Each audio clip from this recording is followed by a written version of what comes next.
Herkese merhaba, ben Hasan. Türkçe öğrenen yabancılar için açmış olduğum Let's Speak Turkish kanalına hoş geldiniz. Bu kanalda 2 haftada bir sizler için seçmiş olduğum farklı konularla alakalı podcastler hazırlıyorum. Türk kültüründen Türkiye'de yetişmiş ünlü kişilere, Türkiye'de bulunan önemli tarihi yerlerden Türk diliyle alakalı konulara. Ayrıca kişisel gelişim konularından ilginizi çekebilecek teknolojik konulara kadar farklı konularda sizlere bölümler hazırlıyorum. Amacım Türkçe olarak dinlediğiniz bir konuda anlama kapasitenizi arttırmak ve kelime dağarcığınızı zenginleştirmek. Kanalıma hala abone olmadıysanız ücretsiz bir şekilde abone olabileceğinizi hatırlatmak isterim. 2 hafta önce ben Türkiye'deyken Türk tarihinin en önemli dönüm noktalarından biri olan 18 Mart Çanakkale Zaferi'nin yıl dönümüydü. Bugün yalnızca bir savaş değil, bağımsızlık ruhunun, cesaretin ve vatan sevgisinin simgesi haline gelmiş bu destanı konuşacağız. Peki Çanakkale Savaşı neden başladı? Türk askerleri nasıl bir direniş gösterdi? Ve bu zaferin Türkiye için anlamı nedir acaba? Gelin bu tarihi yolculuğa hep birlikte çıkalım. 1900'lerin başında Osmanlı İmparatorluğu zorlu bir dönemden geçiyordu. Birinci Dünya Savaşı'nda Osmanlı Almanya'nın yanında savaşa katılmıştı. İtilaf devletleri, İngiltere, Fransa ve müttefikleri Osmanlı'yı saf dışı bırakmak ve İstanbul'a ulaşarak savaşı hızlı kazanmak için Çanakkale Boğazı'nı ele geçirmek istiyordu. 18 Mart 1915'te İngiliz ve Fransız donanmaları büyük bir saldırı başlattı. Ancak Nusret mayın gemisinin stratejik mayın döşemesi, Osmanlı topçusunun direnişi ve Mehmetçiğin inanılmaz mücadelesi sayesinde düşman donanması ağır kayıplar verdi. Bu başarısız deniz saldırısından sonra İtilaf devletleri Gelibolu'ya kara çıkarma harekatı düzenledi. Fakat burada da Mustafa Kemal Atatürk'ün önderliğindeki Türk askerleri "Ben size taarruzu değil, ölmeyi emrediyorum" diyerek tarihe geçen bir savunma gerçekleştirdi. Bu savaşta her yaştan ve her bölgeden vatan evlatları Çanakkale'yi geçilmez kılmak için kahramanca savaştı.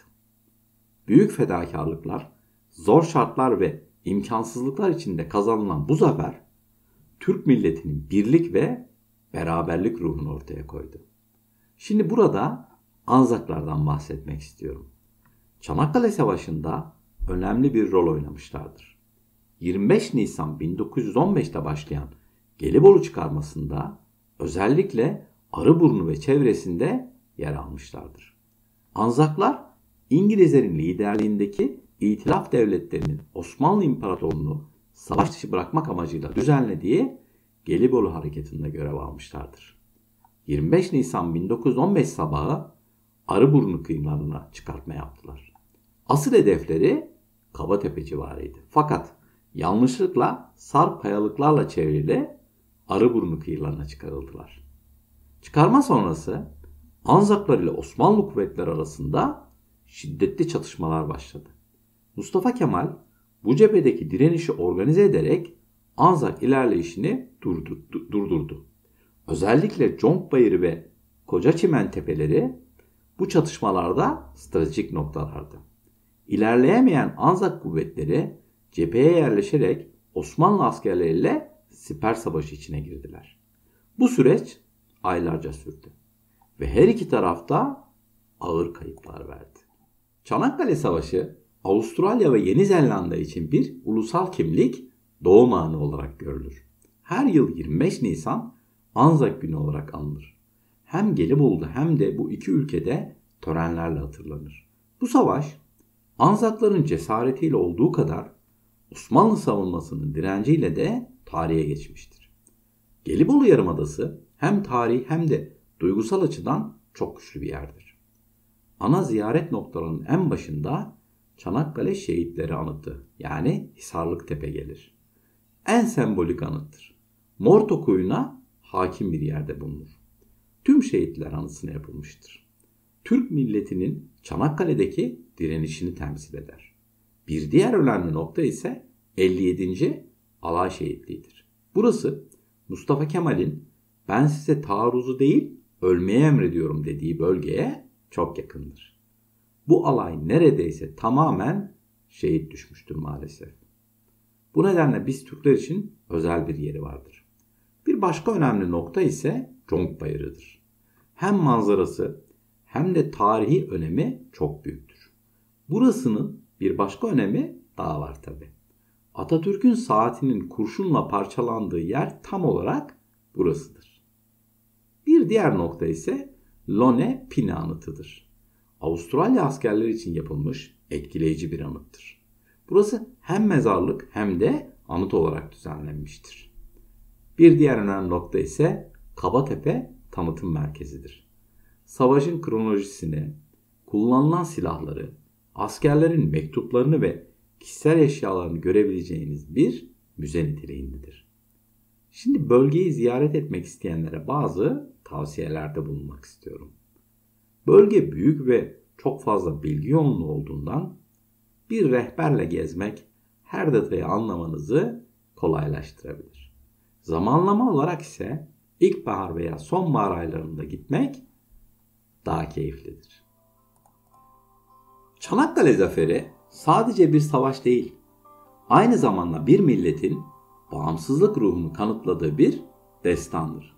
Bu zafer, Kurtuluş Savaşı'na giden yolda Türk milletine büyük bir moral ve umut kaynağı olmuştur. Bugün başta Gazi Mustafa Kemal Atatürk olmak üzere tüm şehitlerimizi minnetle, rahmetle ve saygıyla anıyoruz. Onlar vatan sevgisi ve özgürlük için mücadele edenlerin ölümsüz kahramanlarıdır. İşte şimdi bölüm hakkındaki görüşleriniz için sizleri yorumlar kısmına bekliyorum. Ayrıca eğer kanalıma abone olursanız toplam 90 civarı birbirinden farklı konuda yapmış olduğum podcastleri dinleyebilirsiniz.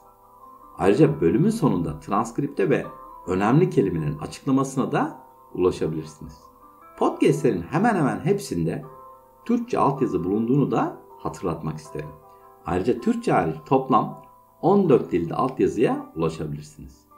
Eğer kanalıma abone olmak konusunda henüz karar veremediniz ve bir şekilde bana destek olmak istiyorsanız, bu durumda bu bölümü beğendiyseniz bir like veya yorum bırakabilirsiniz.